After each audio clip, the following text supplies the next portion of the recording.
Një ngjarje e rëndë ka tronditur qytetin e Vushtrisë, ku një burr ka vrarë punëtoren e tij dhe më pas ka kryer vetvrasje. Sipas burimeve nga policia dhe mediat vendase, ngjarja ka ndodhur brenda ambientit të një fure buke, ku punonin viktima dhe autori i dyshuar. Sipas dëshmitarëve, ngjarja ka ndodhur në orët e paradites, kur pronari i furës, për arsye ende të paqarta, ka qelluar me armë punëtoren e tij, duke e lënë të vdekur në vend.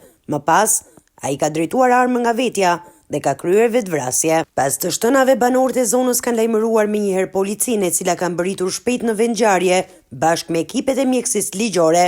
Fatkeqësisht, të dy personat janë gjetur pa shenja jete. Policia e Kosovës ka konfirmuar se viktimat janë identifikuar, por për momentin nuk janë dhënë detaje shtesë për identitetin e tyre. Hetuesit po analizojnë kamerat e sigurisë dhe po marrin dëshmitë e punojësve të tjerë dhe të familjarëve për të kuptuar rrethanat e ngjarjes. Ende nuk dihet nëse ngjarja ka ardhur si pasojë një konflikti të çastit apo ka pasur motive të tjera të mëparshme. Kjo ngjarje vjen vetëm një ditë pas një tjetër krimi në Vushtri, ku një 19 vjeçar u vra me armë zjarri.